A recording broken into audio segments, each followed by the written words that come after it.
You may kick off, Cecilia.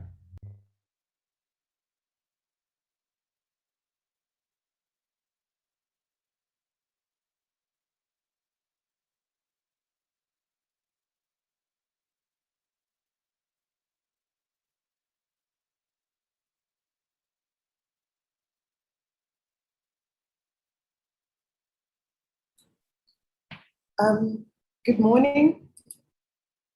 Good morning, everyone. Welcome to the second part of a three-part series that's being hosted by ENSafrica in collaboration with Standard Chartered Bank, Uganda.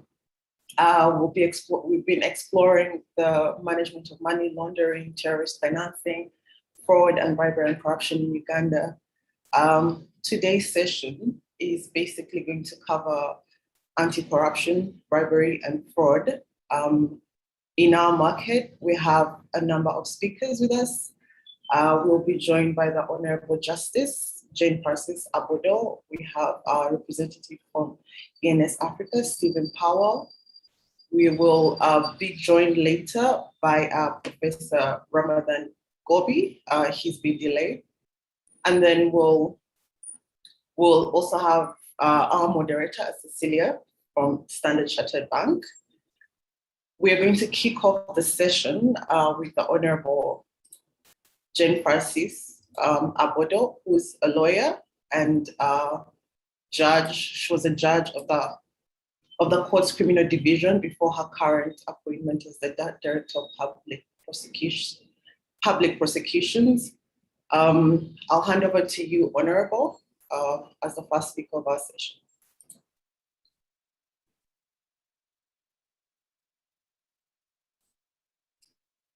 Hello, good morning, everyone.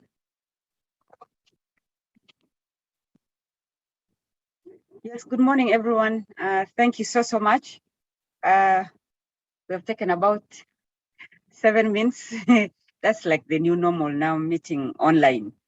I am so excited this morning to be here, and please just call me Jane.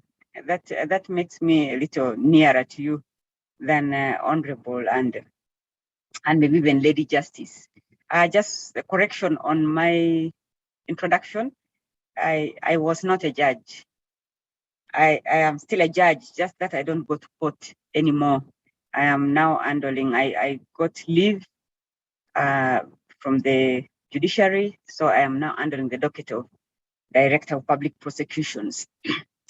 I'm so happy to be joining this conversation this morning with the topic I love so much. Before I was in the office of the DPP for Office of the Director of Public Prosecutions for 19 years before I moved to the judiciary.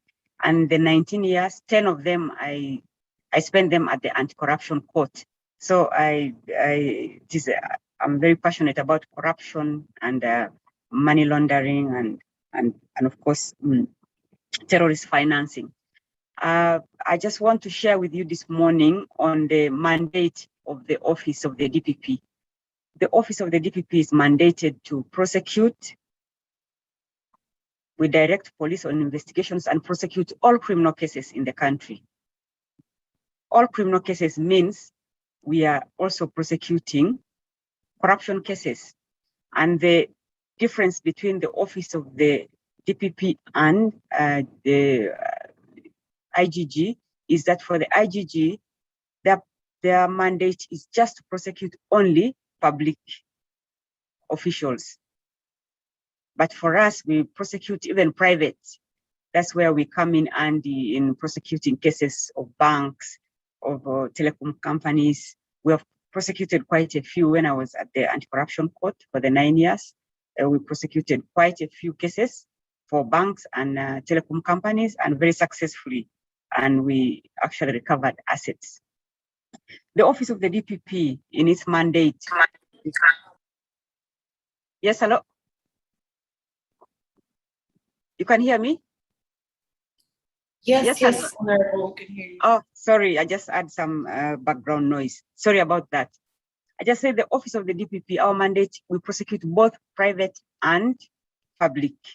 Individuals, companies, we prosecute them. The law on corruption before 2009, it was scattered in almost about 12 legislations, and corruption cases would take forever in the system, over 10 years, and they just die a natural death. But in 2009, Uganda came up with the Anti-Corruption Act. All the legislations in the different, all the legislations on corruption were actually brought under one act. That's the Anti-Corruption Act. And with the coming into force of the Anti-Corruption Act, they also now put in place the Anti-Corruption Court. And of course, once the Anti-Corruption Court came into existence, the office of the DPP had to be present there. So we established what is now called the Anti-Corruption Department. We handle mostly, and at the beginning, we had a few cases, and the conviction rate was about 97%. But as we speak now, the conviction rate has come lower to 80 because of the workload. And you can appreciate also that from 2009 to now, that's about almost over 10 years. Technology makes it so complex to handle now corruption cases. But as the office of the DPP, we have put in a few things in place, which I'm going to share with you, that we emphasize on the prosecutors that the decision to charge, once you've decided that you're charging someone with corruption, you must be having enough evidence to charge the person, so that by the time this case goes into the court system, we are not surprised by the person getting off. And then at the end of it, people sue government. And yet you know that these are criminals. Really, it is just that maybe because of technicalities, you let them off the hook.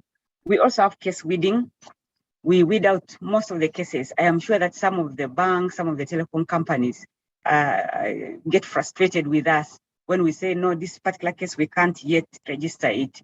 It's because of that. We try to really make sure that by the time we have a case, the case is good to go and we are ready for a conviction.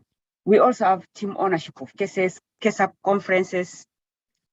Let me tell you that the most successful cases for banks, for telecom companies, for private individuals are cases where either a bank gives us either a legal person or even a security officer who is knowledgeable about the bank, and they are following up.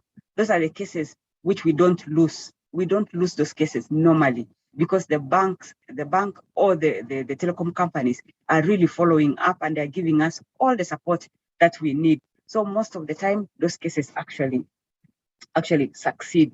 And then, of course, we have in-house training. We do a lot of training. Before COVID, most of the trainings we were doing them out of the country because knowing corruption is a very dynamic offense, very dynamic, very complicated. It is committed by very intelligent people. Actually, you don't find people who are less intelligent committing corruption. Corruption is committed by the most intelligent, the crimes are committed in air-conditioned offices. The crimes are committed in the state-of-the-art cars. So it is so difficult, and then corruption is so syndicated. But the beauty of it is that our prosecutors at the Anti-Corruption Court, they have undergone so much training, plus also investigators. So you find that we know that once we are getting a corruption case, it is not that the person has just started the corruption. We know that this is most of the the corruption is their lifestyle. They've been doing it for 10 years. They've been doing it for 15 years. So you are here now coming in to break this cycle. So it can be so tough that most of the time we say, if you actually catch one person, there must be like 3 others, his associates. That's why we are saying that for us to have a meaningful discussion on corruption, if we are saying that we want to bring corruption to an end, or we want to minimize it because we may not be able to bring it to an end, we have to follow the assets. In 2013, before 2013, our office used to say we need to get a conviction, and then we are happy with that. But we realized that that is not where you have to hit corruption where it hurts most. And where does it hurt most? the assets. So from 2013, we have been undergoing training. We have been trying to restrain assets, and we have been successful in some of them, where we've succeeded in cases and assets have been got. We have gotten maybe even money, luxury cars, very expensive watches. And we are saying that we have to really now concentrate on asset recovery. But the only thing that is really keeping us from getting fully what we could, like jurisdictions like Kenya, USA, UK, even South Africa, they have non-conviction based. Non-conviction based is where you go after the asset. The crime can go on in court, but you just go after the asset and you can get your conviction and you recover the assets and dispose of them. But in Uganda, we don't have that law. Our law is conviction based, meaning we first have to get a conviction. Even after the conviction, there are so many adults. Before you want to recover the asset, they actually put in an appeal. And you know how long the appeal process takes, sometimes 5 years in the system. And we have had most of the assets dissipating, cars really losing value. We had a big case where we had gotten rice, about 103 tons of rice. That's a lot of rice. But because of the court system and the appeal system, we actually lost the rice because then it became chicken feed. So we also have that challenge of management of assets, if we must. So now we learned our lesson. Now we don't restrain all assets. You can have a case where someone has a ranch. You can't restrain that because the rule at the back of our heads is that you don't restrain what eats and moves, because it is very, very difficult to manage it. Otherwise, you bring in so many suits against government, and you just start handing over to the accused persons back clean money, so to speak. So we have moved as an office, and we are saying that if we could have the banks, if we could have telecom companies even join us as we do in-house trainings, as we do the trainings, because most of the time it is about the processes in the bank. It's about the process in the telecom company. It's about the process in a private company. Those processes are no longer, and most of the time, not followed. So if you bring in the prosecutor, the investigator, to learn your processes and say, this is what Sandra was supposed to do, and she has been in this job for 5 years, so she knew exactly what to do, and she didn't do it. You see, then we get here and say, okay, this is where the chain was broken. So this is the offense. So that we understand, because sometimes we lose cases because we don't understand the processes, maybe in a particular company. So if we could team up with the several banks, with the several telecom companies, with the private companies, where we have their cases, because now, as we speak, there are so many cases at the anti-corruption court. I think they're overwhelmed. They have about 3 judges there and about, I think, 5 judicial officers and 16 serotonis to handle all the cases in the country. So if we don't have cooperation from the individuals, from the companies where we're handling their cases, then we lose these cases. So what are we saying? We have emerging innovations that we have put in place.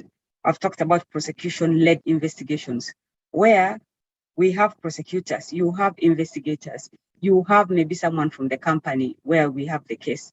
We have auditors. We have, and one other thing that I forget is that there are these IT experts. Most of the time, the only evidence that we have is CCTV. But how to preserve that, even just extracting it and preserving it, most of the time we lose cases because of that. So if we can have that in place, you have a CCTV system in place and it works. And once an offense has occurred, please, let's have it extracted well. And then we see how to preserve it and then present it in court. So we have all those. We have, we also support the administrative actions. Sometimes companies come to us and say, we don't want this particular person to be prosecuted. Maybe this was our best person, but she or he messed up. gave out their password, and that's also another red flag, giving out sharing of passwords. But can we have an administrative action taken on the person? And we say, yes, we can do that. So as an office, we also do that. But our stand against corruption is very, very strong. We are ready to prosecute these cases of corruption, be them, and by the way, when we're saying zero tolerance to corruption, we're not only going after grand corruption. When it is zero tolerance corruption, we are saying even if an employee has stolen 1 million shillings, even if an employee has stolen 500,000, because that's how it starts. We don't want to build impunity. We actually prosecute those cases. We don't choose cases and say this one is low level. No, we prosecute all corruption cases, and we, with the support of the different stakeholders, we actually have been successful in handling most of this.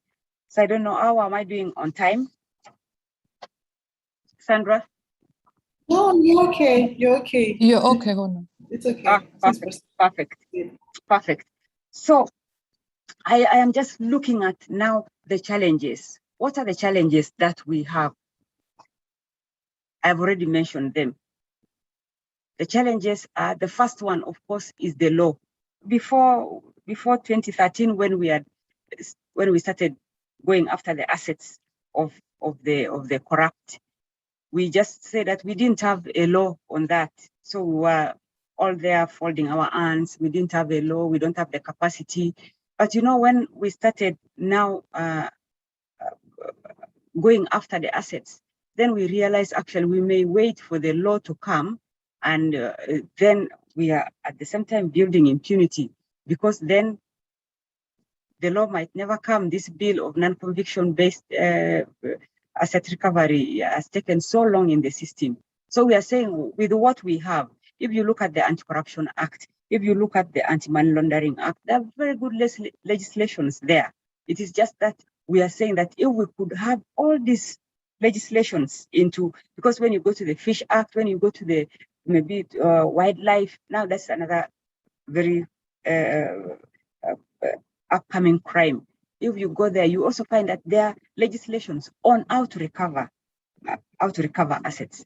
If we could have all these legislations into one legislation, that would make it easier for prosecutors and investigators when they're actually prosecuting these cases. But we are saying even without that, we still have these laws and we can use them. And to also bring out that when we are looking at corruption, it's like it's a boiling pot for many other crimes. When you're looking at corruption, you're not looking at corruption alone. When you read through, you see that the person is corrupt, there's money laundering there, and then it goes to terrorist financing. Then before you know it, it is going to tax evasion. And so the crimes are so connected that you as an investigator, as a prosecutor, that's why we want to emphasize on regular training, that the prosecutors, investigators, even judicial officers, because you are presenting your case before a judicial officer, which means the judicial officer must understand your case, must understand you, so that you're good to go. But if the judicial officer doesn't understand, they get bored and then they lose it.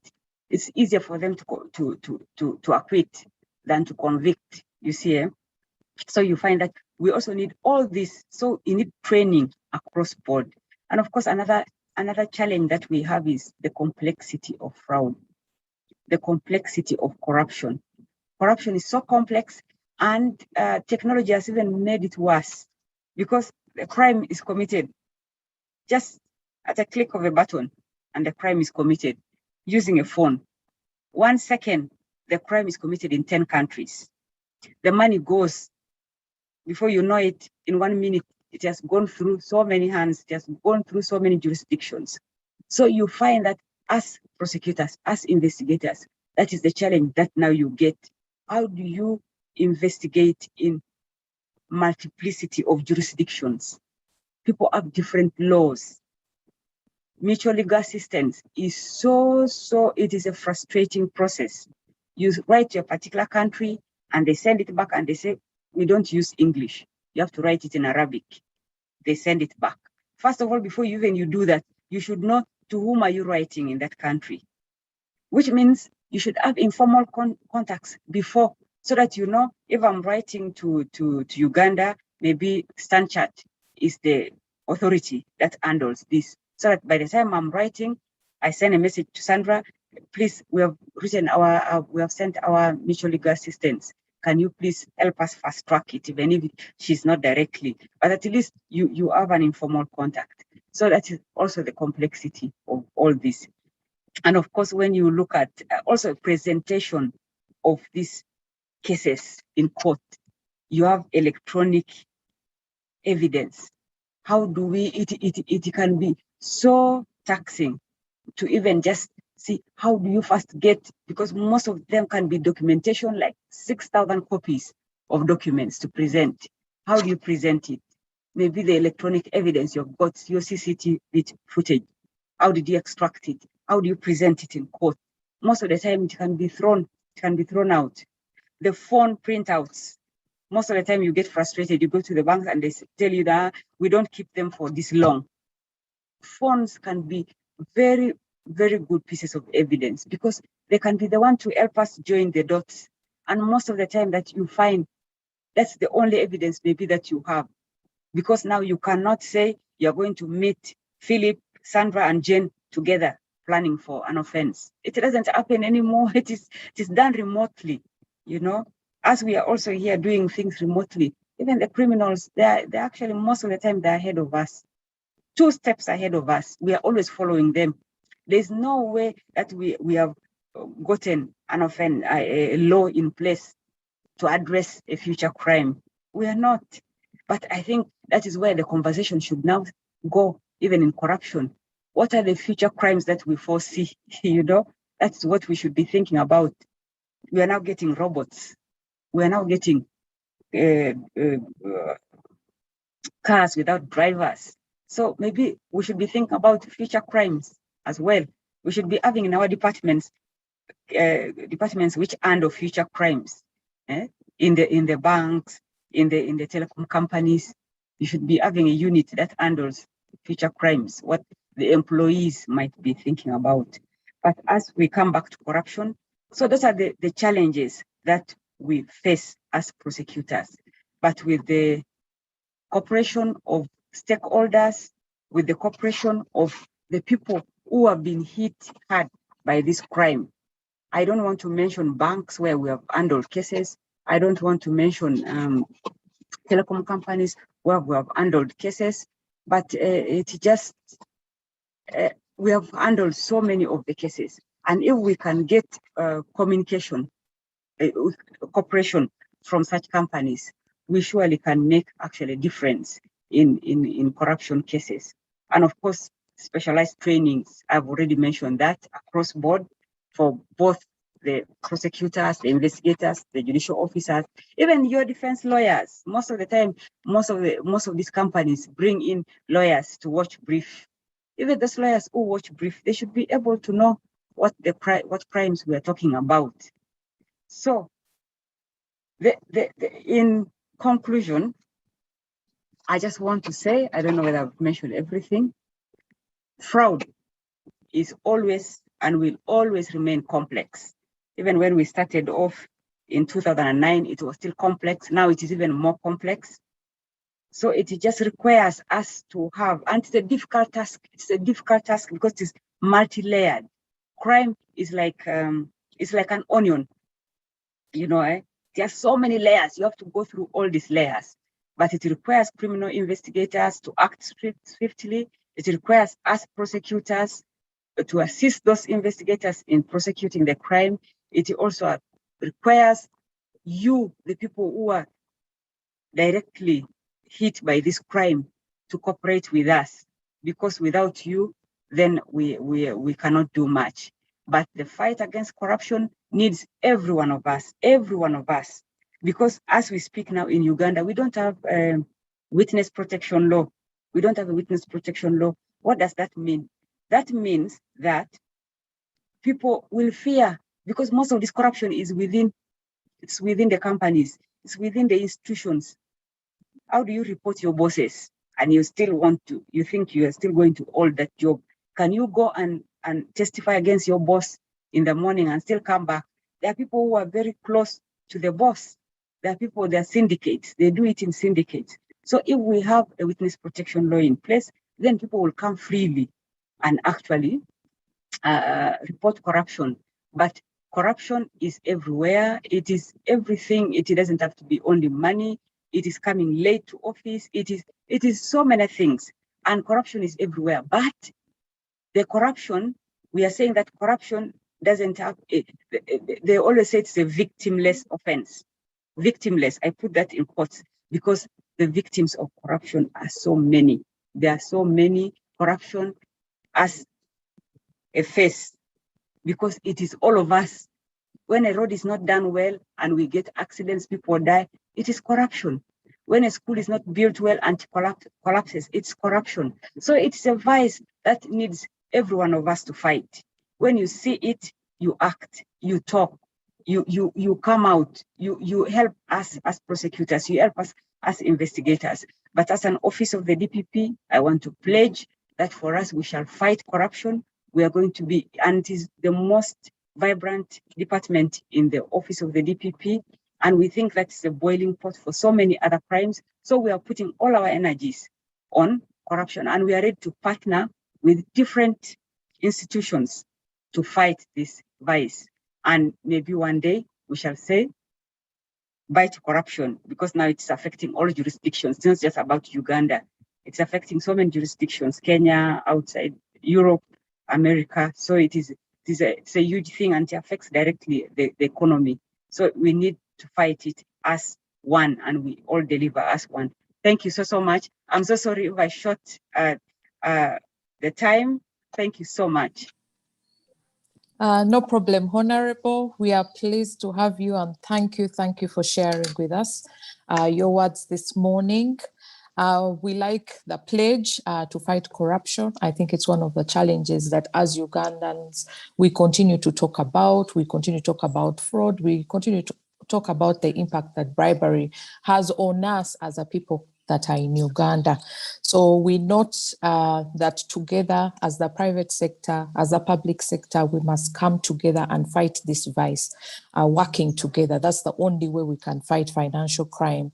So we also like that commitment that is zero tolerance for it. We always say government etuyambe, and we like that as part of government, you're emphasizing that as a critical point that we ought to be fighting together.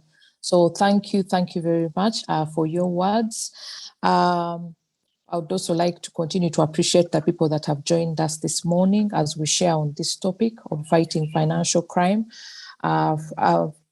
especially on the topics of fraud, corruption, and bribery as it exhibits in Uganda. And Honorable Jane Francis has just talked to us about, their role as DPP and what they are doing and the challenges that they see on the complexity of fraud and corruption and how it is, engaged in and how it manifests and, the difficulties in, bringing the evidence that you need to prosecute it. I would just like to remind us that that we should continue to post our questions and answers in the chat box. We shall get to them at a later part. And just after we've heard from Justice Jane Francis, I would like to go on to our next panelist who will give us the global perspective on fraud, corruption, and bribery in their view. Stephen Powell, who is the head of ENSafrica Forensics Department, is a renowned specialist in white collar crime prosecution, and he's a forensic lawyer. He specializes in leading forensic investigations that result in successful disciplinary and criminal proceedings against offenders. He's experienced in anti-fraud and corruption matters and in assisting clients to roll out anti-corruption compliance requirements based on UK laws, US laws, and South Africa. And he's a frequent speaker at forums such as this. Every time you interact with Stephen, he has, a joke that he will share from his experiences as he, shared his knowledge with others. Stephen is a lawyer and an advocate in the High Court of South Africa. I'd like to invite Stephen to come and speak to us, give us the global perspective on this fight against fraud, corruption, and bribery. Stephen, you are welcome. Thank you so much, Cecilia. Thank you for that lovely introduction. I'm really grateful and honored to be here. It was really exciting and encouraging to listen to the DPP, and Honorable Jane Abodo had some good messages in terms of the fight against corruption, and that zero tolerance approach is critical to the fight. What is also important is I do want to share with you that we in the private sector have to come to the party. We have to assist with the fight against corruption. And there's quite a lot that we can do to help the state get cases ready for prosecution. I'm just going to put up my slides quickly. I'm struggling slightly to locate them. Just let me try again.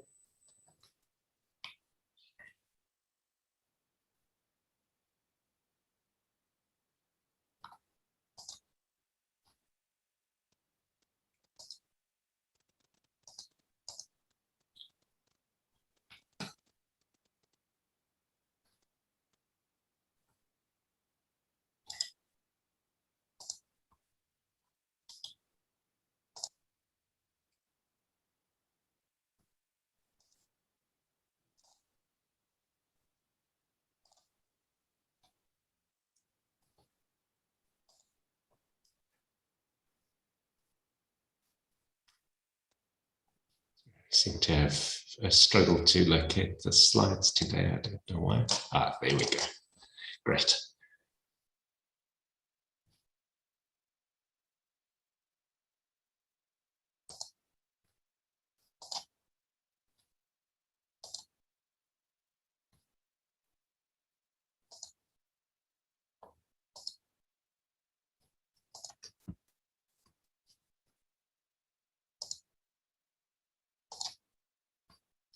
Can you see my slides?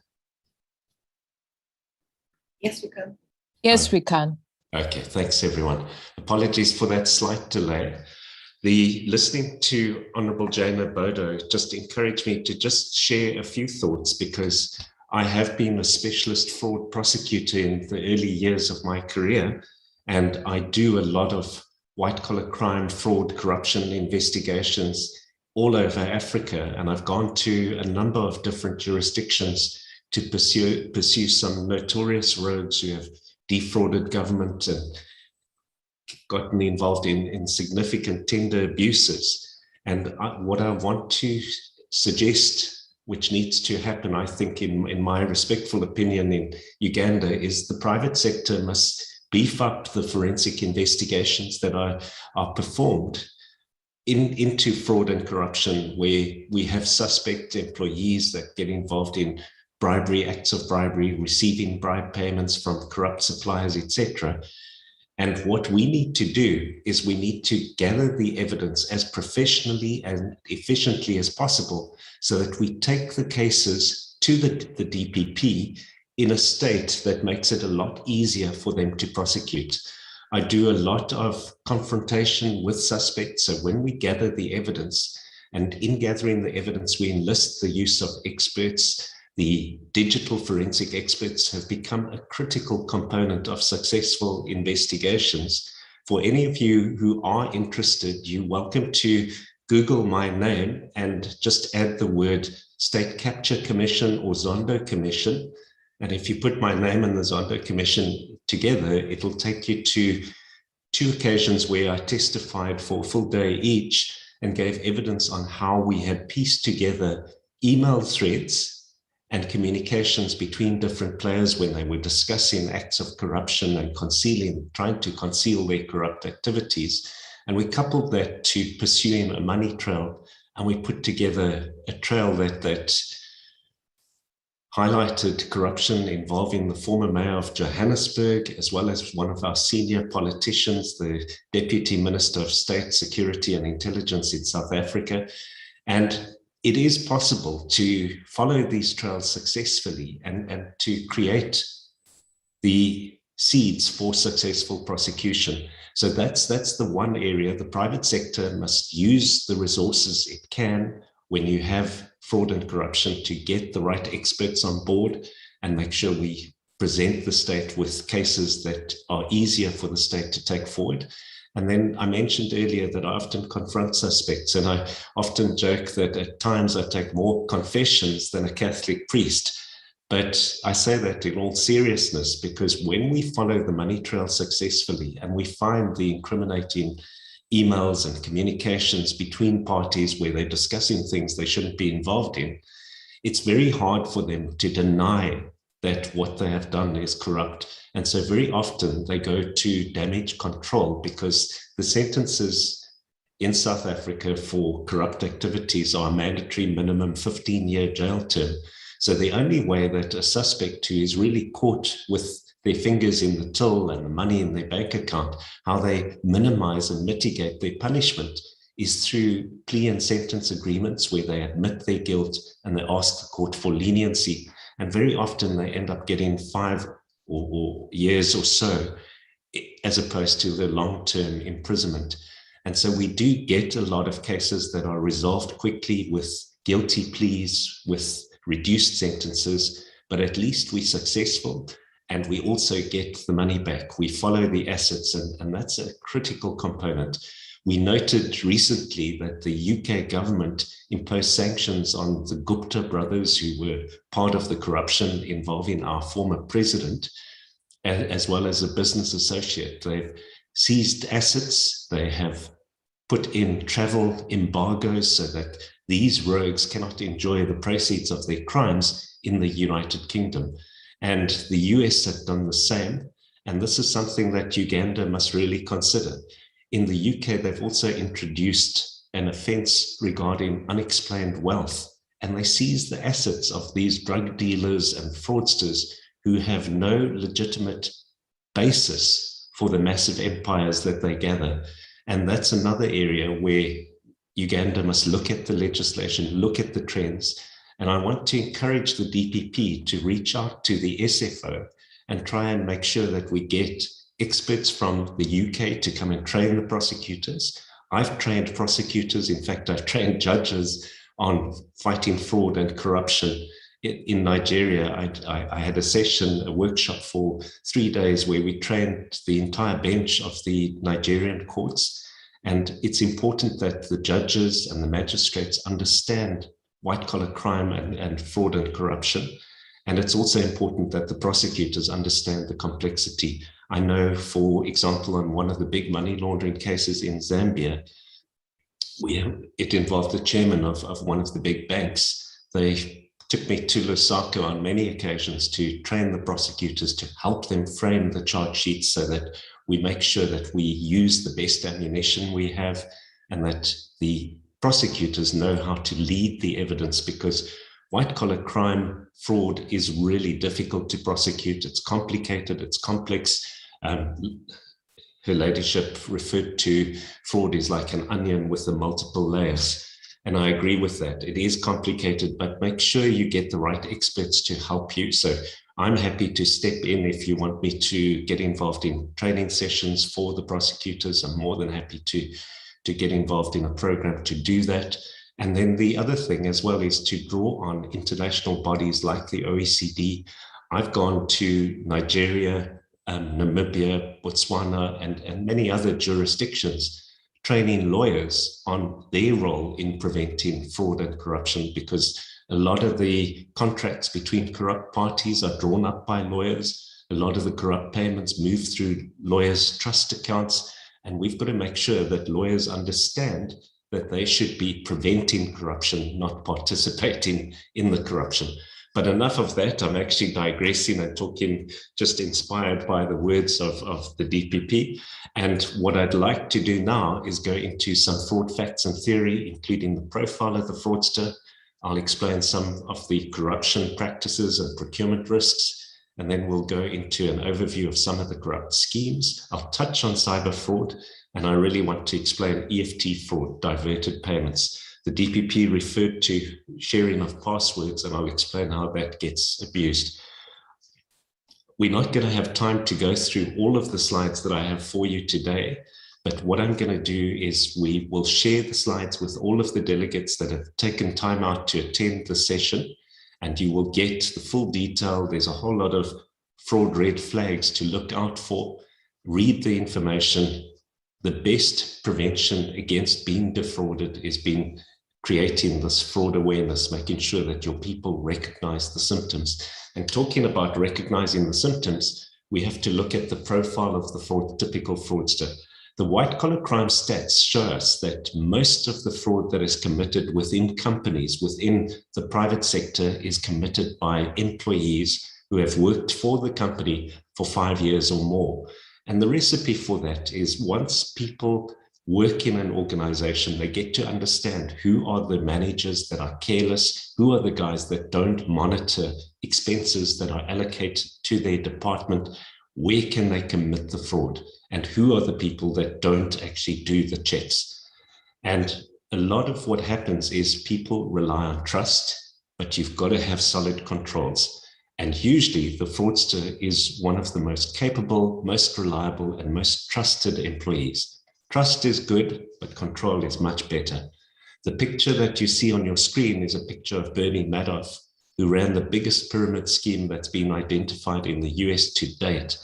And he conned bankers, advisors, lawyers. Some of the top analysts in the country, in the world, have been duped by this man because he told them the news that they wanted to hear. He showed them reports and graphs depicting how their investments had doubled, trebled, and grown exponentially. It was a fairy tale. And one of the key messages with fraud and corruption is, if something sounds too good to be true, it probably is. So make sure that you don't just trust people. And the profile of the typical fraudster is usually they are older than 30. They come from good families, stable families, good education, and they are first offenders because they never get prosecuted. They always persuade companies to allow them to resign, and the crook moves from company A to company B, and within a few months they commit fraud again. And usually they're the last person that anyone would suspect. This next slide is quite an important one. We call it the fraud recipe because it's the recipe to cook in the books. And when we talk about cooking the books, there are 3 ingredients that come together when a fraud takes place. The first is pressure, and it's always a financial pressure. And that pressure forces an employee who may always have been honest and worked very well for the organization. It induces them to start looking for opportunities. And the second ingredient is the opportunity. If there is poor controls and it's easy to commit the fraud, and there's a perceived low risk of detection, if the employee thinks they're going to be able to get away with this, then it becomes almost irresistible for the employee to want to commit the fraud. And then what we have is the last ingredient, because if you steal, you're a thief and your conscience is going to bug you. So we have what we call rationalization, and this is just how the fraudster internalizes what they are doing. They know that it's morally reprehensible and wrong to steal or to take a bribe, but they justify their conduct and they rationalize their behavior. So for example, you don't call it stealing, you call it borrowing. If you steal, you're a thief, but if you borrow, you're going to pay it back at some point.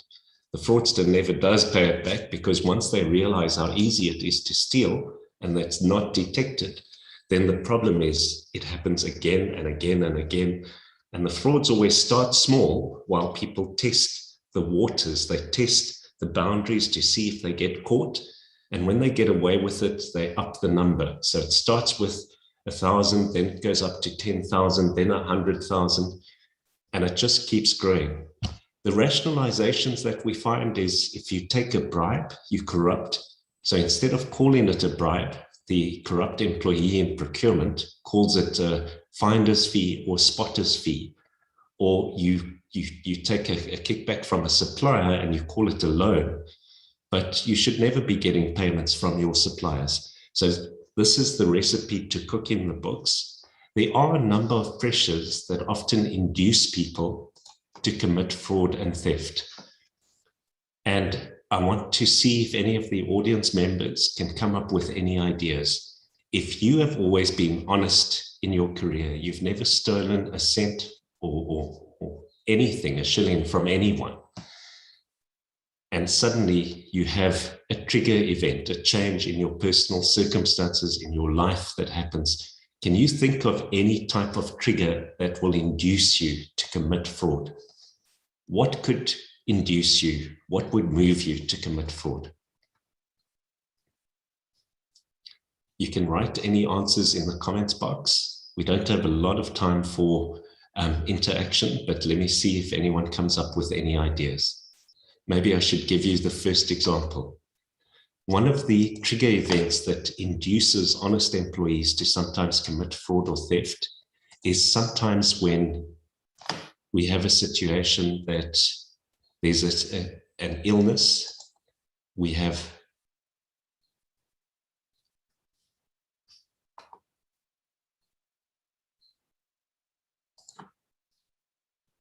a situation where a director of a company, a senior manager, has an illness in his family. So financial pressure, and that pressure is, we had, for example, a director of one of our clients who was running a packaging company, had a sick father.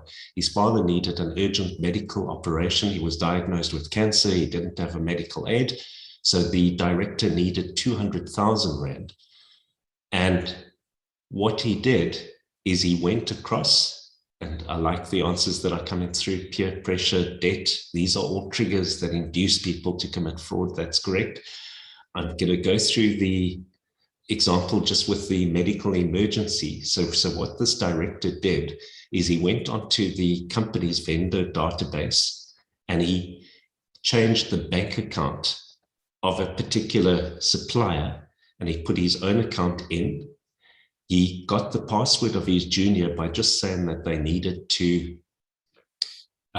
clean up the vendor database. He needed a password because he didn't have access to fixing the database. So she gave him the password.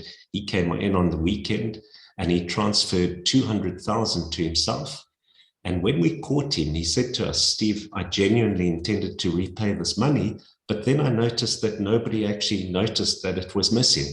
So the temptation then became irresistible to do it again. And what happened is he did it again and again and again. And when we caught him, he'd actually stolen 4 million South African Rand. So that started just with a pressure. A lot of the delegates are sending messages on unfair salary structure, greed, weakness in controls in the company. So when I split these into the categories, poor controls is the opportunity. Unfair salary structure is part of the rationalization. So what happens is when people feel that they're doing the work of 3 people, but they're getting the salary of 1, they feel entitled to take something back. That's how an employee rationalizes unethical conduct. One of my famous cases is a manager who was bypassed for promotion. And he felt that he should be the director of this company, but he was just a financial manager. And every time they got a new financial director on board, he would train that person.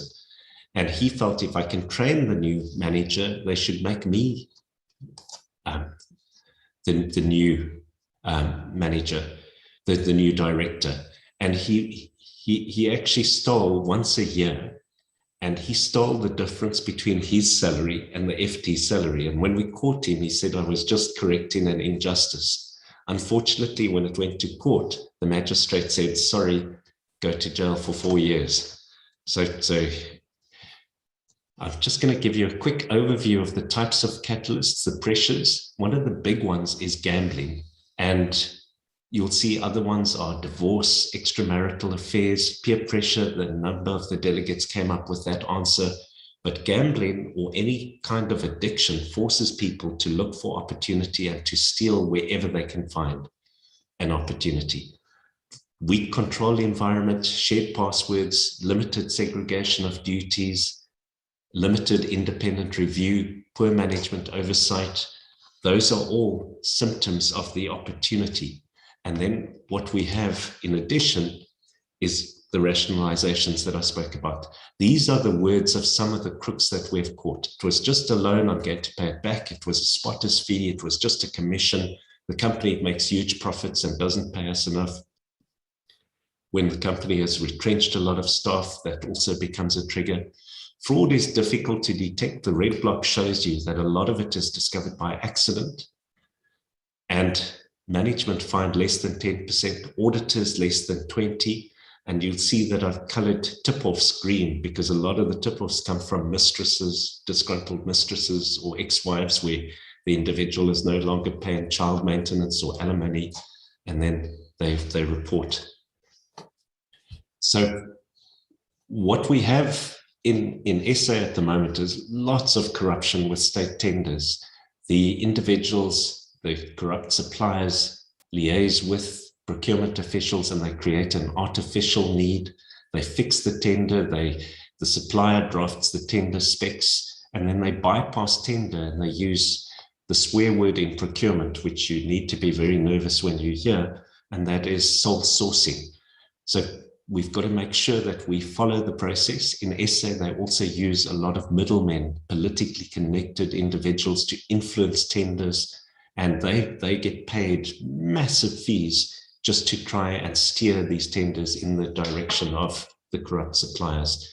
And a lot of corruption happens in the name of BEE in South Africa. We call that black empowerment, where we're trying to undo the wrongs of the apartheid past, and we're trying to promote black empowerment. So there are requirements in state tenders that we have to use local companies. There has to be a 30% black empowerment. And a lot of fronting happens where you have lily white companies pretending to be empowered, and that's quite a serious offense. And a lot of the times those enterprise development partners do no work for the money that is paid to them. One of the cases that I want to just highlight very briefly was the head of procurement that we investigated, and he went to jail for 6 years. He was taking kickbacks from all of the companies that wanted to be onboarded as a supplier to this German motor vehicle manufacturer, but his MD drove past his home and he saw that he was doing renovations. There were air conditioners on every room. He was driving a new Harley Davidson, expensive cars, overseas trips. So they asked us to investigate, and just based on the lifestyle, we got the police to subpoena his bank accounts. And when we got the bank accounts, our client suspected one supplier was very close to him and bribing him. We found 4. And there was bribes of more than 7 million identified, and we managed to get a criminal conviction. We also have lots of problems in Africa with conflicts of interest, where our employees or employees of our clients go out and they set up businesses doing business with our client, but they don't declare their income. And that is a major problem. So you've got to make sure you've got a robust declaration of interest policy, and you've got to screen your vendors properly and do the lifestyle audits. This is a very big thing. In South Africa, our President Ramaphosa has endorsed lifestyle audits, and they've introduced it in the Revenue Authority's office and in many government departments. We check in on the managers to make sure that their lifestyle is commensurate to the income that they receive from the state. And then the digital fraud is rampant, but I'm not going to go into the digital fraud stuff today. I'll give you more of a flavor of the digital fraud in the next session. In the next session, I'll be going through some of the guidance notes from the South African government, the UK government, and the US government on what is needed to prevent corruption. And on that note, I'm going to hand back to Cecilia so that we can hear from one of the other speakers, and then I'll rejoin for the Q&A at the end. So it is quite a lot of slides that I haven't reached today. We just have a short amount of time for today's session, but we will share the material. You've got the information. You're welcome to Google. You'll find that I've done a lot of talks and presentations, and that information is all available online. Thank you. Thanks, everyone. Thanks, Cecilia. Thank you, Stephen. Always a pleasure hearing from your experiences and the width and height of knowledge that you have on this topic. And clearly you love it. And we always have something to learn from you. It's as you've said, it's important to start from a place of awareness for people to be able to identify the red flags. That's how we ensure that this does not continue to be perpetrated. And as the judge said, when you're able to identify the red flags, you will support the evidence. Then, as part of the prosecution journey, and as we get more and more convictions, we are able to reduce the benefit, that people are able to obtain from continuing to participate in fraud or corruption. So thank you for your sharing. As you've shared with the audience, we have a third session that will be held next month. We'll share the login details for it and the invite soon. Please ensure that you join it. It will be a session on emerging financial crimes. We are in a technology world. We are working in a new normal. We are working from home, away from office. We are using the internet more and more. So we are seeing a new crop of financial crime, which we need to create awareness on. We need to share our own and become aware of as we continue to manage our financial crime. Stephen has shared for us, the global perspective using his experiences in South Africa and elsewhere. Justice Jane Francis talked to us about, the arm of government, which is the DPP's office, and what they are doing, to fight financial crime. Our next speaker is going to share with us what a practitioner, what a person empowering and supporting a compliance framework in an institution is doing, and what her perspective is on fraud, corruption, and anti-bribery. Our next speaker who I'd like to invite is Sandra Navsari. Sandra works with Standard Chartered Bank as part of the group's bribery and corruption compliance team that supports Africa, the Americas, Europe, and Middle East in implementing the bank's anti-bribery and corruption compliance program.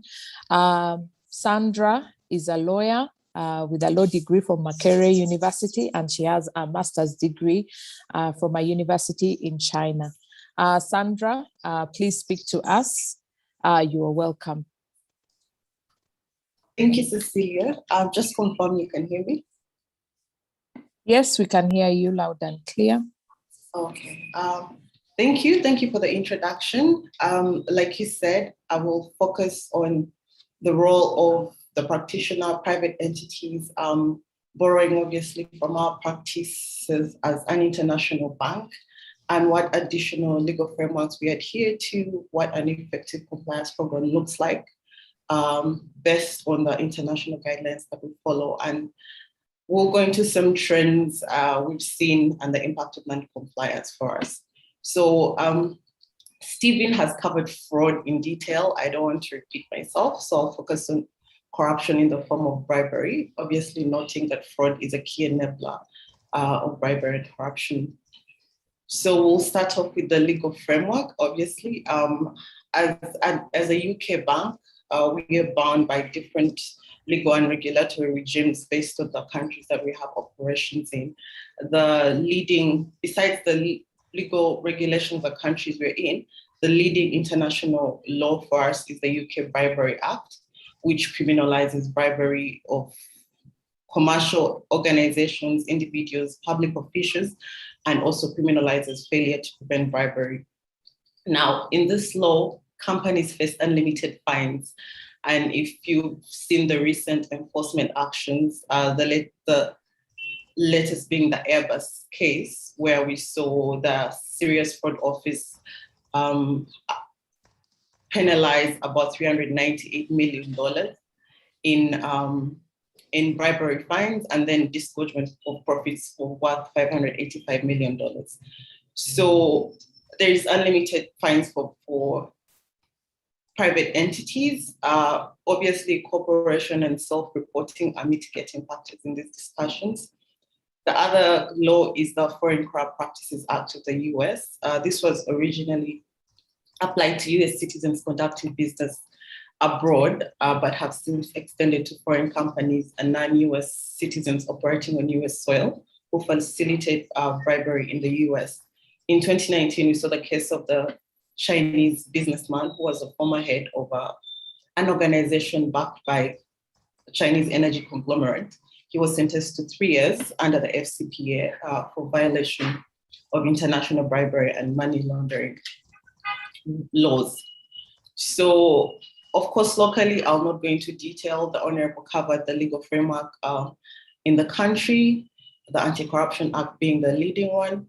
So what we do in developing our compliance program is we analyze all the applicable legal frameworks. It might be different depending on the organization you're in and your ambitions as a company. So what we do is do a gap analysis, a comprehensive analysis of all these programs, and come up with policies and procedures that we use in adherence. Obviously, the most stringent laws apply, whether it's the group laws or the country laws, the most stringent laws will apply.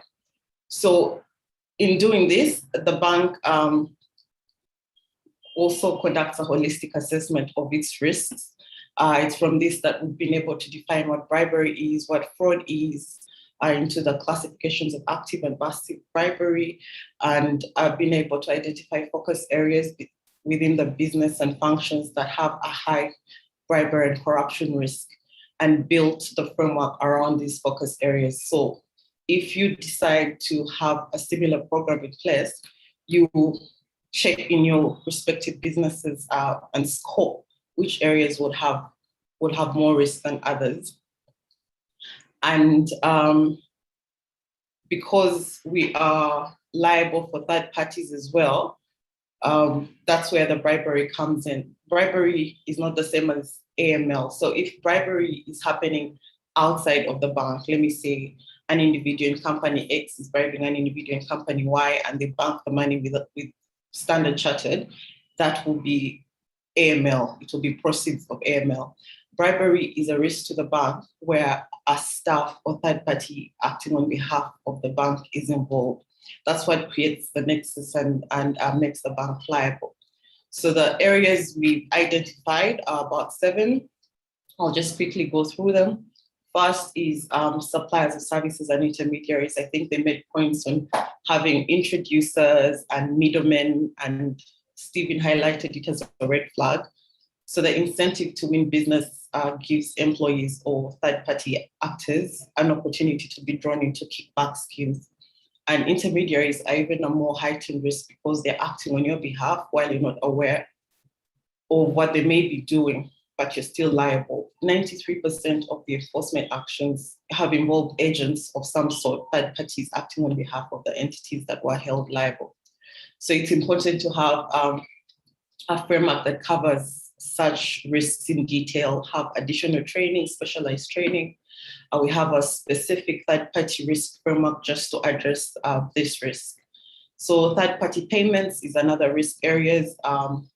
Stephen covered it in the last session, facilitation payments and duress payments. There's an explicit prohibition on facilitation payments. It's against the law, except where it's only acceptable where failing to do so poses imminent danger to your life or liberty or the life or liberty of another.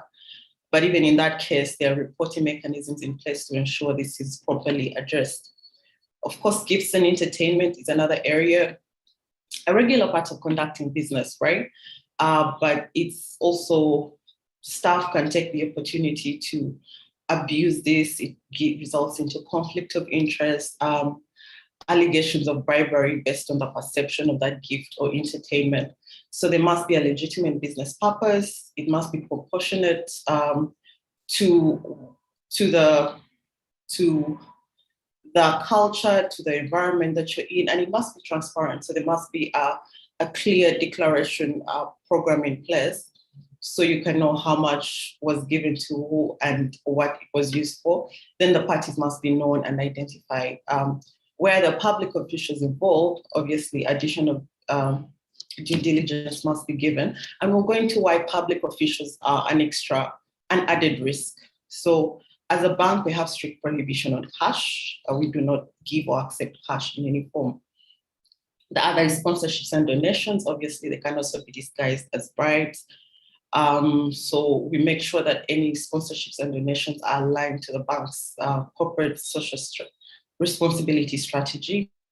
Offers of employment and internships are also categorized as things of value. So bribes can take any form, but we've identified these areas as having the highest risk in the bank. So offers of employment, creating positions to accommodate candidates or hiring candidates who don't meet the criteria is not allowed. Obviously, referrals are okay. And it doesn't go to say that people who are connected to public officials or clients are not adequate or equipped to do these roles. What is important is that they follow the same vetting process and they must meet the criteria for the job, and jobs cannot be created just to accommodate them. Investments and transactions as well. These are your corporate finance deals, your principal finance deals that involve high-risk industries in high-risk countries, and oftentimes public officials in some capacity, as you always need licenses, permits, and approvals of some sort. Transparent bidding processes are a must in this case. It's important to also identify who your transaction parties are, because any lack of information, while it poses a significant AML risk, also heightens the bribery and corruption risk and makes it difficult to assess red flags. Another, public officials. Now, why public officials is constantly singled out, and it's because for good reason. Under the UK and FCPA, public officials carry a more significant risk to the bank, to the organizations, and obviously in terms of enforcement actions and fines where there's a public official present, it's an aggravating factor. We've seen companies seeking to buy favors of public officials in the past few years. It's a serious global issue, and luckily it's an offense that carries more severe punishment under the law as well. So that's why public officials are categorized differently when dealing with these different risks. So when you identify the areas that are of risk to you, what does an effective compliance program look like? So ours is drawn obviously on the laws and frameworks, but also in the principles that are given under the UK Bribery Act. I'll go through these quickly as well. Obviously, you must have policies and procedures in place. It's necessary to articulate your stance on bribery and establish framework for implementation as an organization. This goes a long way in creating an anti-bribery culture. So our policy defines statements of principle that reflect our zero tolerance approach. So your policies and procedures obviously should be proportionate to the bribery and fraud risk in your business or that your institutions face, based on the nature and scale and complexity of the organization's activities. That said, they should also be clear, practical, and accessible. The Honorable made a good point of centralizing all the different laws in one place so they're easier to access and execute. So have proportionate policies and procedures, have a risk assessment framework. It's important to assess your exposure to both internal and external risk based on the countries of operation, the industry you're operating in, the transactions you're involved in, the business opportunities you seek or aspire to seek. So we assess our exposure to internal risk based on the earlier areas I mentioned, and external risk based obviously on country, industry, and business opportunities. We have a periodic systemic review of the end-to-end processes to obviously test for effectiveness of the controls we have in place for each of these. Conducting in-depth risk assessments in all these areas in a single exercise may not be feasible for some businesses based on your size. So it's important to take a risk-based approach, identify the areas that you want to prioritize.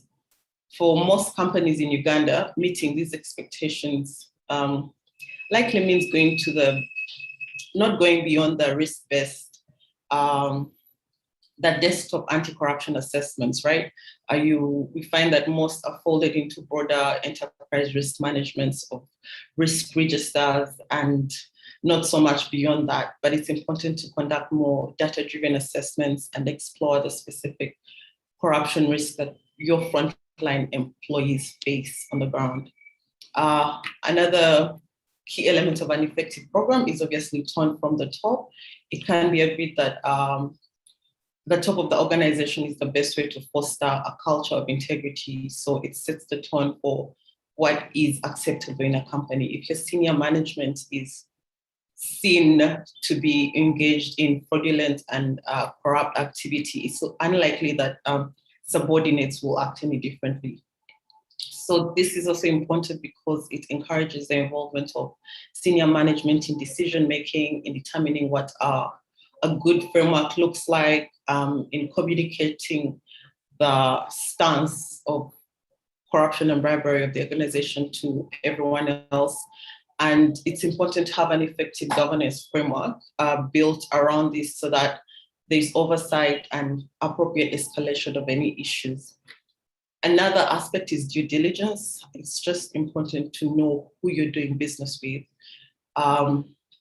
You're responsible under the law for thoroughly checking and verifying these parties. So you must have adequate systems and controls in place to ensure that third parties are who they claim to be. They are doing the business for which they were hired to do. Obviously, take a risk-based approach. We do that as a bank. The level of risk assessed by, for example, an intermediary, right, will determine the level of due diligence we conduct on the intermediary. So the type of ABC clause, for example, that we'll have in the contract will differ based on risk rating. The type of information we ask for will also differ, but obviously there are minimum requirements that must be met. Communication and training was highlighted. It's a good way to embed the culture and continuously keep the risk on top of everyone's fingers. Monitoring and review. This could involve a third party. You could hire an auditor to check your controls and a framework if they're effective, but also a review of the active engagements you have with third parties, just to establish that contracts are updated and there are no material changes to the third party profile that may heighten the risk exposure in terms of bribery and corruption. And then continuously watch out for bribery and corruption red flags as well. Non-compliance can manifest itself in both intentional and non-intentional ways, but obviously the more deliberate, the more alarming, and the higher the penalties. So it's important to have, for example, an effective speak-up program. Someone talked about how people, I think the Honorable mentioned reporting your boss and you're still going back to the same office. So organizations or companies should have speak-up programs that allow for anonymous reporting and have clear guidelines on protection of any people that speak up. So there are a number of red flags. I will not go into those, but there are a number of red flags that you can continuously watch out for. Then why we need to have such a comprehensive compliance frameworks. I think the impact of non-compliance for a bank as us is very, based on the enforcement actions we've seen, it's disastrous. Corporate liability is unlimited in terms of penalties. There is risk to reputation. There's the increased cost of compliance. We've had monitors on site before, and when you have monitors on site to oversee your conduct and compliance program overhaul, you're paying for them as well. There's, of course, risk to license. You could lose your license to operate. It was in 2012, although the penalty was related to money laundering and sanctions charges, but the bank was banned from accepting new dollar clearing accounts without the state's approval and suspension of dollar clearing for high-risk clients in Hong Kong. So you can imagine what that can do to a business. So it's important just for compliance, just for the but also for other communities we operate in. I think there's a greater good, knowing the impact of corruption. We have a responsibility to the communities we operate in to have, to protect them, to conduct business with integrity, and to conduct business in a manner that protects everyone.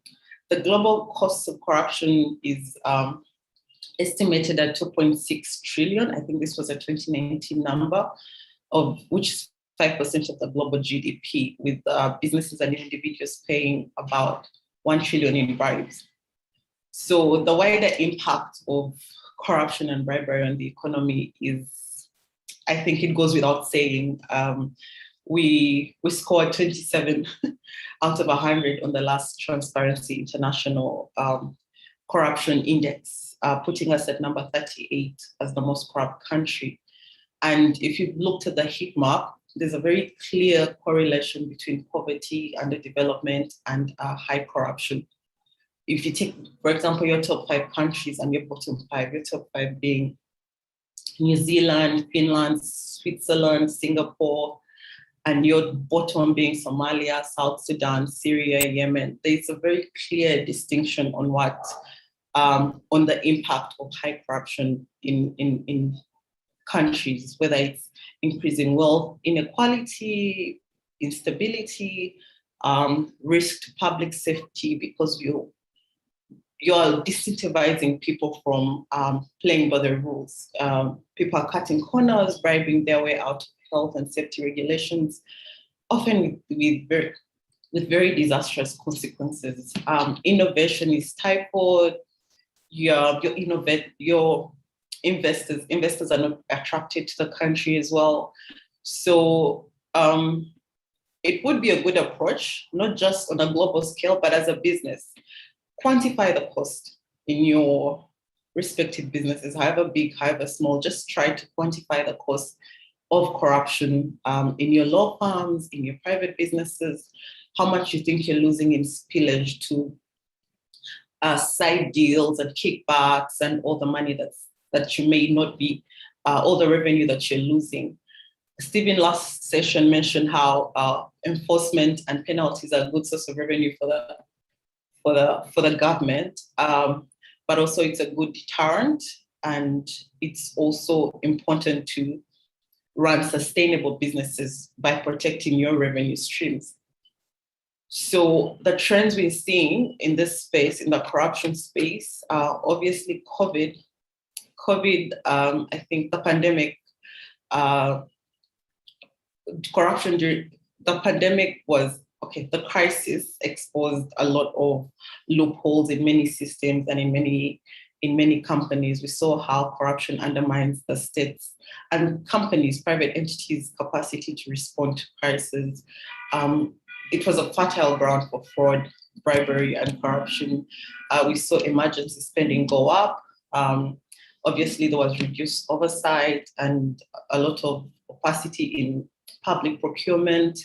So there was increase in corruption risk associated with public procurement, misappropriation of emergency funds, and for private entities as well.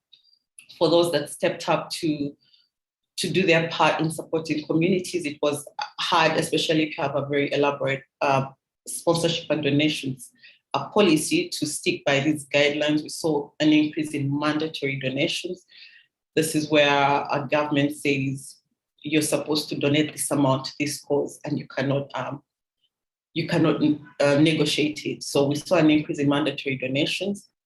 Obviously, working remotely added certain challenges to running investigations and just overseeing staff.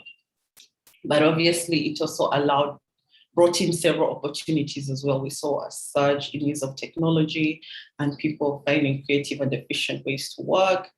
It's also an opportunity for companies to just check for exposure, review your policies and procedures and update for effectiveness, train employees on cyber hygiene practices so that information is kept safe and there are lower risks of fraud and corruption. Obviously, intermediaries continue to be a high risk factor, especially in high transaction deals in high risk industries. Regarding enforcement, given the global nature of corruption schemes and the rising tide of enforcement against them. We don't expect the tough stance of the regulators or the multilateral resolutions to stop. We saw Goldman, the Goldman scandal, the One Malaysia Development Bahad scandal.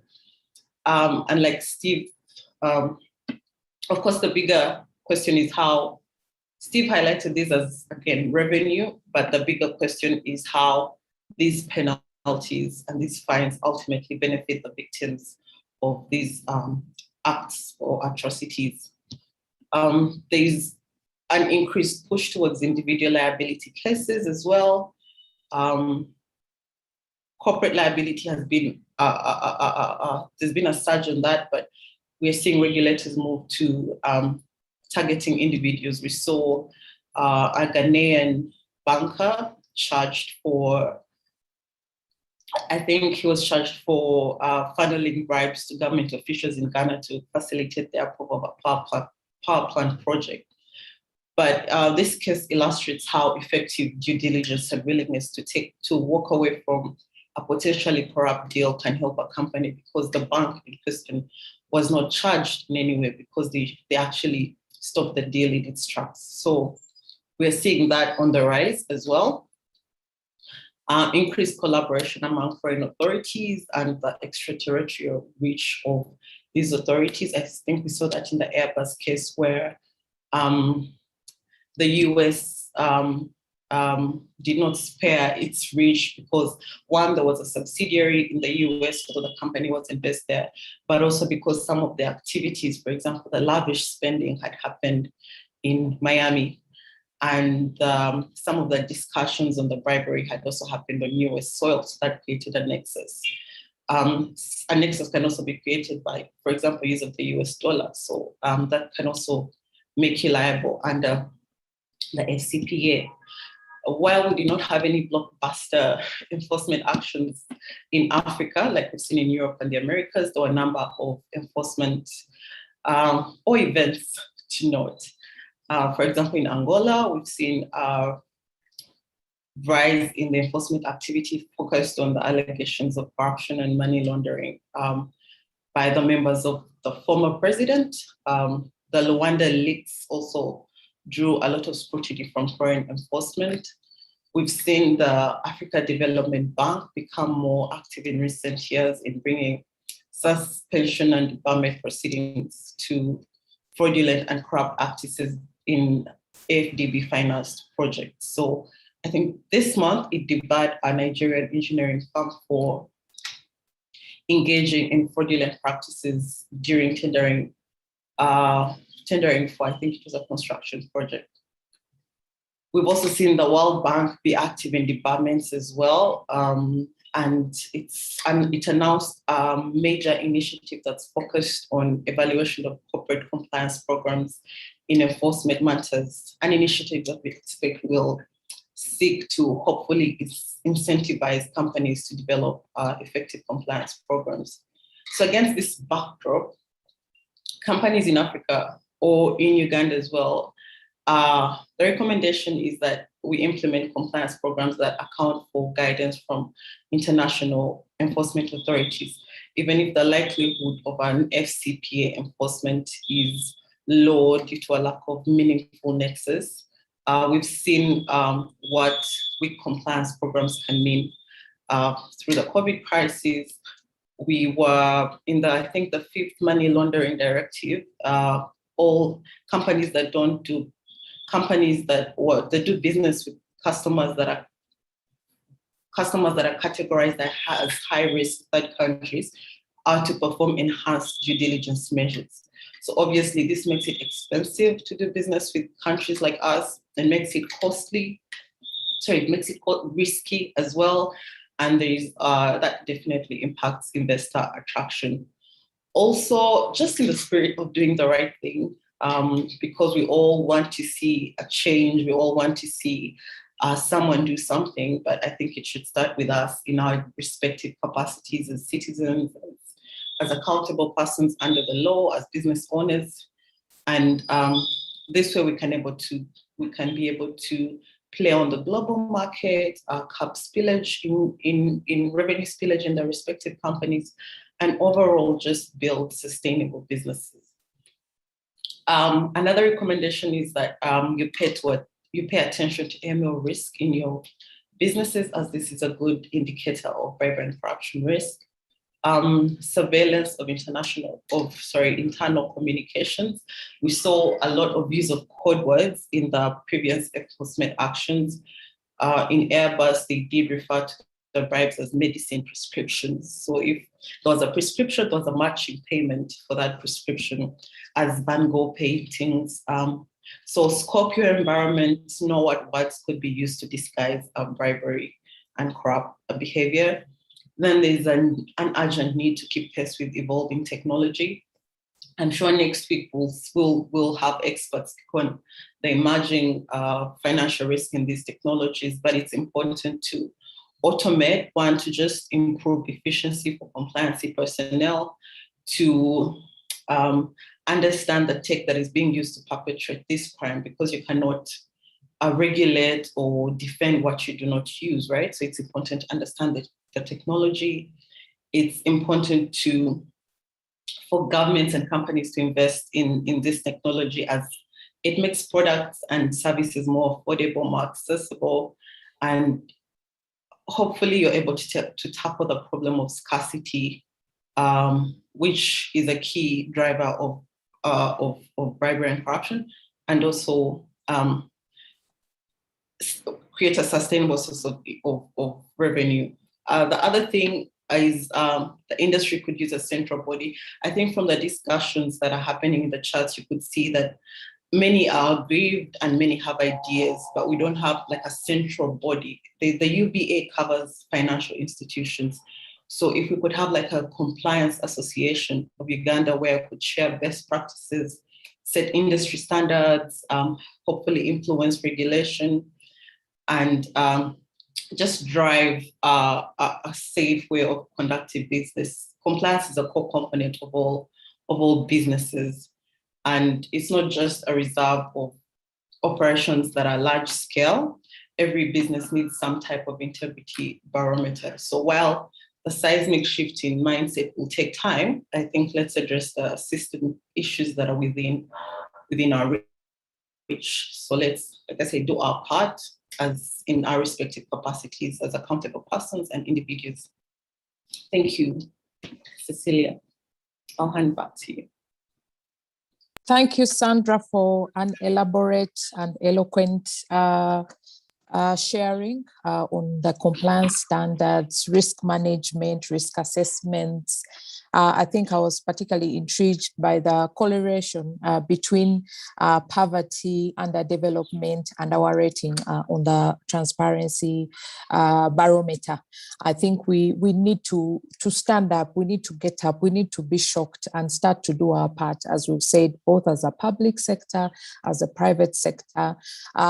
We always are pointing in the other direction, but what is your role? What does your entity do? What do you do as an individual? And of course, underpinning all those is the risk that we now have as individuals and as entities. You know, there's now individual liability, there's corporate liability. So we all need to be pulling together to ensure that this is not our fate, but then also that we are actively being aware of repercussions on our society because of fraud, because of corruption, because of bribery. I would just like to say that we are out of time. We've noted the questions. Stephen has been kind enough to engage and respond to some of them. We'll look at those that have not been responded to and, get back to you as we send out a thank you note. I would like to register our apologies from one of who was supposed to be our keynote speaker, Professor Ngovi, the Permanent Secretary, Minister of Finance, Development and Planning, who was not able to join us today. Please accept his apologies. I would also like to remind us that we have one more session to close this financial crime discussion that we've been having. We'll send out invites to you in due course. Please join us. Stephen has already let you know that he will be joining us. We have many other specialists who will be speaking to emerging emerging financial crime. I've seen so many comments that have been coming through the question and answer, talking about, emerging crimes, the role of technology, digital, and that kind of thing. Please, hold that thought and join us for the next session. You will not be disappointed.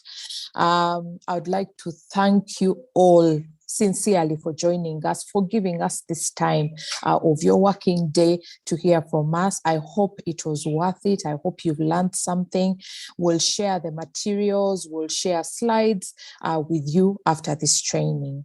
Thank you all for being with us. I've been your moderator for the day, Cecilia Muhwezi. See you and have a blessed day.